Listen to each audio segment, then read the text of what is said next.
how much does the environment influence your daily decisions? A lot.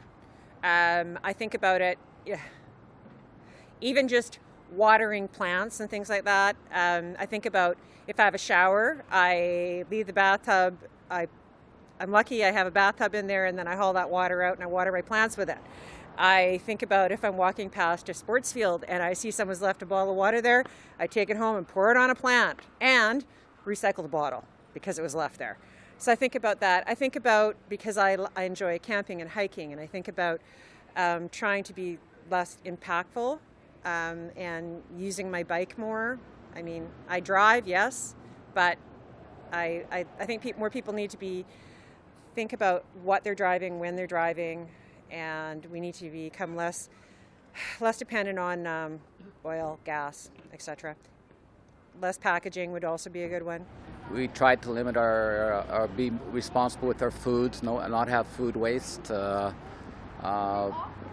We tried to drive. We chose to live downtown, so we don't have to commute from the suburbs. We can walk to a lot of the places we have to go to. We do love traveling, and we're wrestling with that right now. The carbon footprint involved with traveling and air travel is huge. So we have some more work to do. I tend to worry about that and making sure that I'm not becoming a part of the problem. So I compost, which is environmentally friendly. I grow plants, which are environmentally friendly. So I think that's my only ability to contribute. It's not getting any better. It's only getting exponentially worse. We're not going to have an environment to live in.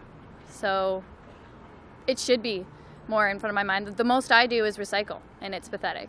There should be much more to be done. They talk about the straws being an issue. That's just a joke. That's just go look over here and feel like you're doing better about straws, but there's way more issues that you could be focusing on. But that's one of the reasons why I give up the car, the costs and all those kinds of things. I'm not a big fan of the oil and gas and the further expansion. So I ride this. I've been involved with bike clubs for many, many years and all those kinds of things. So on other fronts, I just live very cheaply, and I think we all really have to change how we live and do as many things as we can with the environment in mind. That one I think is influential and affected by where I live, because when I'm in Victoria, it's a really green community. So everything is much more simplified. Recycling and everything is a really big focus in that community. So living in Victoria for the 8 months of the year, you recycle everything and you compost everything and you're really driven towards the environment. And I mean, I'm a cyclist every day when I'm there. I don't bring my car with me. So basically everything I'm doing is a really green focus when I'm in Victoria. But then when I'm here in the Okanagan, we're not as conscious of the environment, and I'm commuting every day to work and to the gym and all that. So I'm definitely using a lot more fossil fuels when I'm here, and recycling is not nearly as refined as it is in Victoria. We're much more focused on just throwing things in the garbage here in the Okanagan. So I think it's actually the biggest way to ameliorate the situation with the environment and really get communities to be more focused on the environment is simplifying it. I walk all over the place. I take the bus. I do public transportation myself, or I will walk to the destination I need to get to. I think citizens are, very well committed to keep the community or keep the environment clean. So that's one of the best things I love about living in Canada, that people are so used to keep their surroundings clean, and they care for environment. They preserve their natural parks, anything we can talk about. So that's one of the best things about Canadians.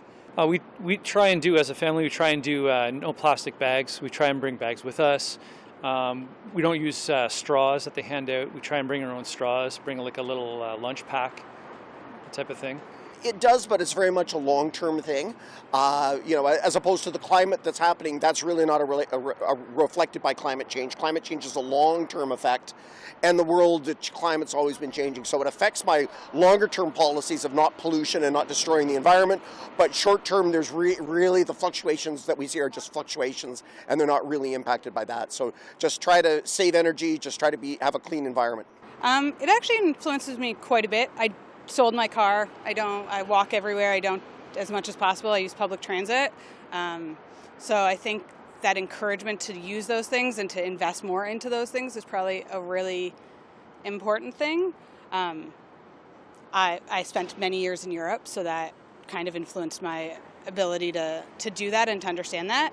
And also just, it really affects me just in like choices that I make. I try as much as possible to shop local, get rid of those kinds of things, but I think major changes need to be made on much larger levels, not at my individual level isn't necessarily going to be making that big of a difference. Recycling is a big part that my family and I are in. We recycle everything we can at schools. We've been making it a big part. We have clubs, stuff like that. Batteries, we've learned how to recycle those. We've kind of all just been taking steps to, especially recycling. Recycling seems to be the big part. Again, just trying to make better choices, less fuel consumption.